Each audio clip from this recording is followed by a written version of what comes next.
Good morning, good afternoon, good evening, magandang umaga, magandang hapon, magandang gabi po sa ating lahat mga kababayan. Welcome po muli dito sa ating paboritong channel, Istoryahe Kubay. Ito po si Bimbo Batigan Sumipo. Kumusta at maligayang pagkikinig sa ating lahat, sa lahat ng aking mga kaibigan sa Facebook, sa lahat ng aking mga subscribers at sa mga hindi po subscribers ngunit nanonood at nakikinig sa aking channel, maligayang pagkikinig po sa ating lahat. Kumusta sa lahat ng ating mga kababayan dyan sa Pilipinas, from Luzon, Visayas and Mindanao, at sa lahat ng ating mga kababayan OFW sa buong mundo.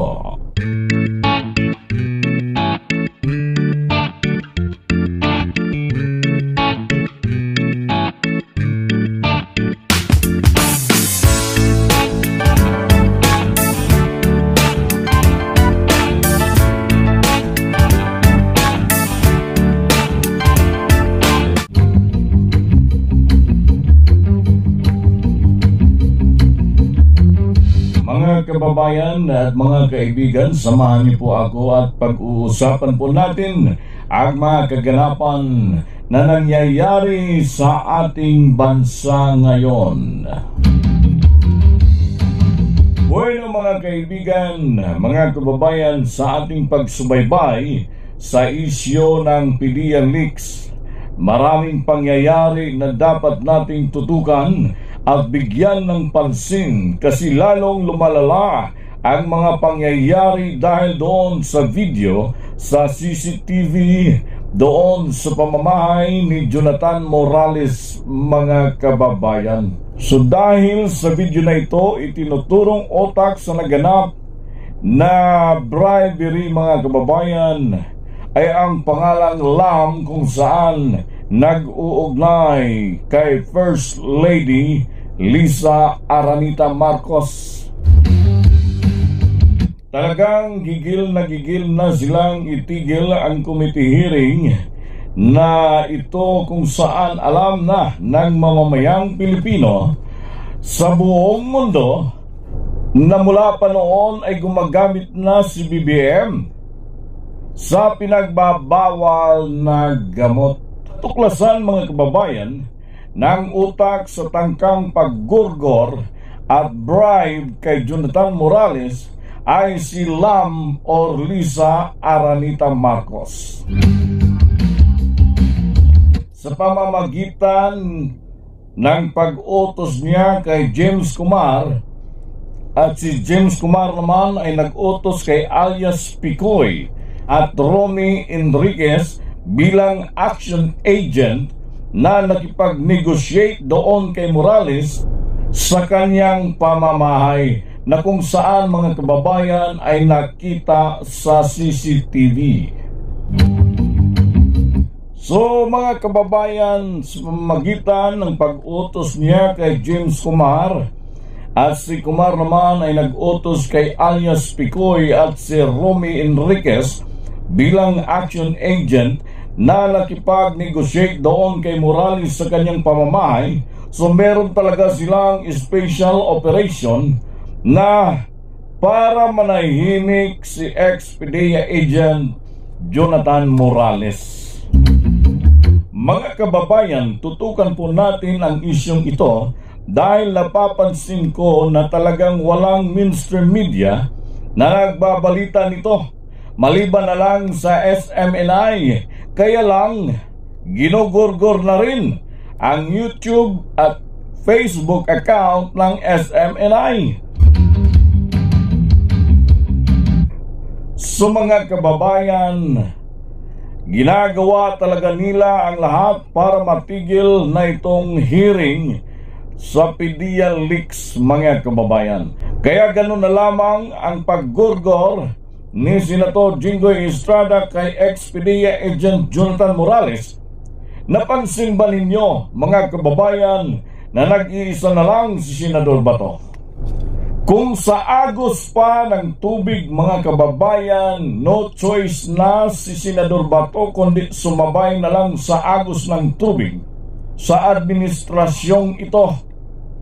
Gustuhin man ni Senador Bato na ilabas ang katotohanan, pero nag-iisa na lang siya, mga kababayan.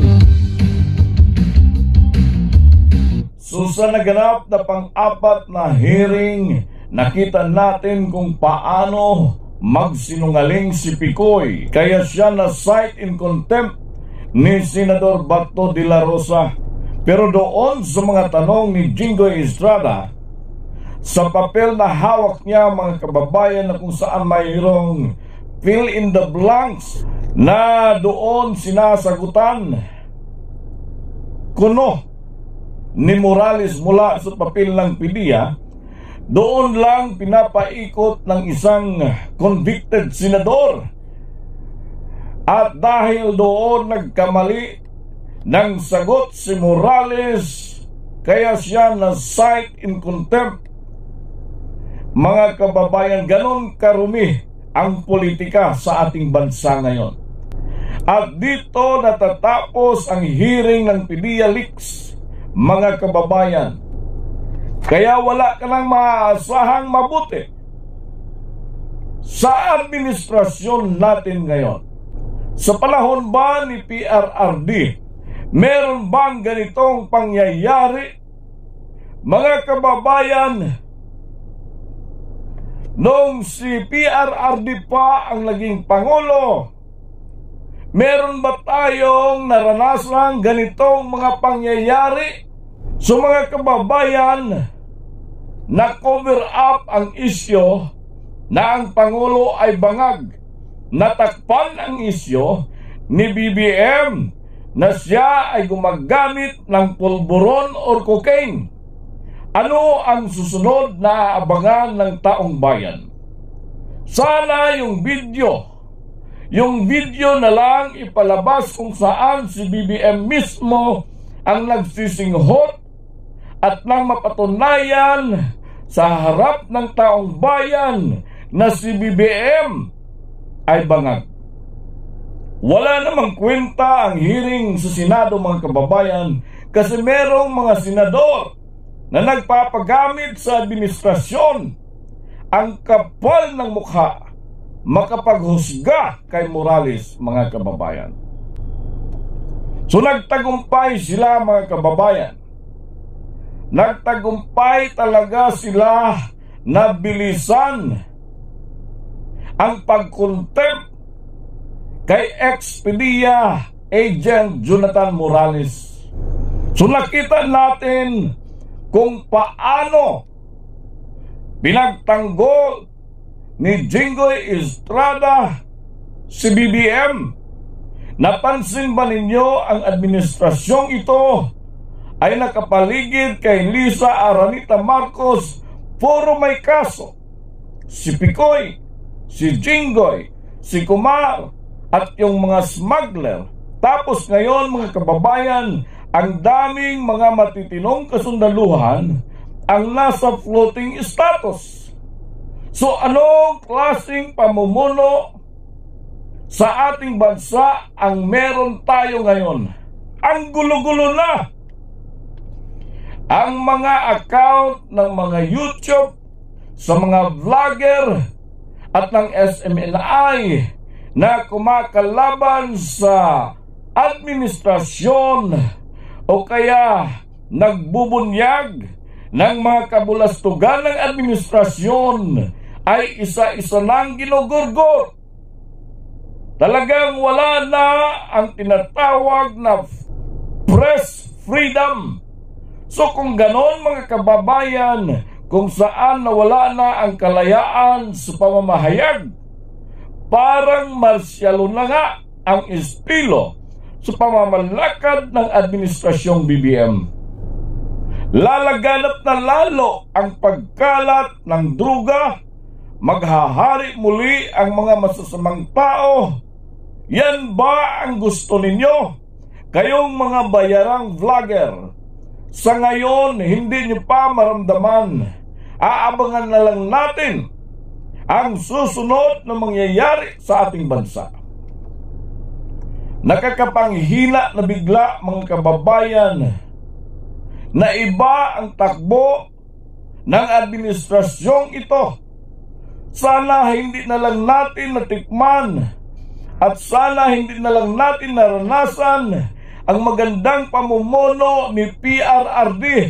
Kasi dahil sa ganda ng pamumuno ni PRRD, ay hinahanap-hanap ngayon ng taong bayan ang ganong klaseng pamumuno sa ating bansa. Hinahanap-hanap ng taong bayan ngayon ang pagmamahal at pag-aaruga ng isang Pangulo, tulad ng pagmamahal ni ex-President Duterte sa taong bayan at sa ating bayan. Naramdaman niyo ba sa administrasyong ito ang malasakit at pagmamahal ng isang Pangulo?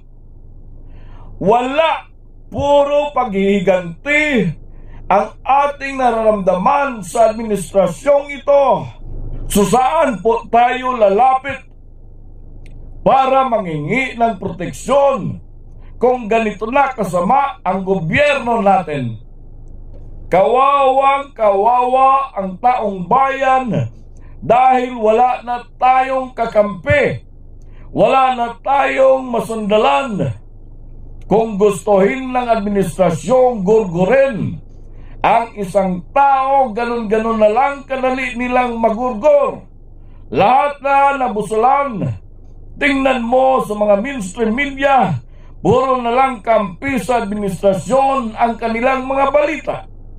Yung iba, puro papuri sa administrasyon. Bulag, pipi at bingi na ang mga journalist sa ating bansa. Silipin natin, mga kababayan, ang pag-step down ni Senador Mig Zubiri bilang isang Senate President. Bakit parang napaiyak si Senate President Zubiri sa kanyang speech, mga kababayan? Ibig sabihin ba masakit sa kanyang kalooban na bumaba bilang Senate President? Nakita ko si Senador Bato de la Rosa sa likod ni Senate President Zubiri na parang napaiyak din. Anong ibig sabihin nito, mga kababayan? Tanong ko lang, ano nga ba ang nangyayari sa loob ng institusyon ng Senado? Ito ang consequences, mga kababayan, sa maling pagbuto natin sa mga politiko na akala mo nagmamahal sa taong bayan, na nagmamahal sa ating bayan. Ito yung mga kapalit ng pera na tinatanggap ninyo sa panahon ng eleksyon. Bumabalik na naman tayo sa makalumang pamamaraan sa politika na kung saan laganap ang korupsyon, patayan at panglilinlang sa taong bayan. Hindi pa talaga tayo natuto sa tamang pagpili ng isang politiko na gustong umupo sa posisyon. Ikinalulungkot ko na malaman na mas naghahari ang kasamaan kaysa katuwiran. Ang administrasyong ito ay salamin sa nakaraang EDSA Revolution na kung saan hinihila ang direksyon ng ating bansa pababa. Umpisa na pinagkait ang freedom of the press. Kaya nakita natin sa pang-apat na hearing sa Senado, walang GMA, walang ABS-CBN at iba pang mga mainstream media dahil natatakot sila na pati sila gurgurin ng administrasyon. So wala lang mga bayag ang mga mainstream media na ito para mag-cover at ibalita sa taong bayan ang kaganapan at kabulastugan na ginagawa ng administrasyon. Takot sila, mga kababayan, o kaya nabusalan sila kasi piling-pili ang mga balita na kanilang inihahayag sa taong bayan. O sa senador na nag-ambisyon na maging Senate President?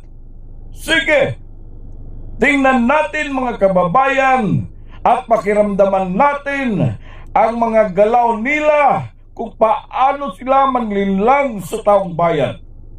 Timing lahat ang nangyayari. Parang talagang naka-script ang mga pangyayari, mga kababayan. After na i-take down ang SMNI account sa YouTube at Facebook, nag-step down si Zubiri at na-cite in contempt si Morales. Nasaan na ba ang video kung saan nagsisinghot ng cocaine si BBM? Ito lang ang tanging kasagutan ng lahat na nangyayari sa ating bayan. Nawawala na ang kredibilidad sa institusyon ng Senado kasi halatang bias si Jinggoy Estrada sa kanyang mga aksyon laban kay Morales. Ito lang masasabi ko, mga kababayan, kung may masamang mangyayari kay Morales, sisingilin ng taong bayan sa kamay ninyo ang buhay ni Morales. Galit na ang taong bayan sa inyo. Kung may masamang mangyari kay Morales, kayo ang sisingilin ng taong bayan.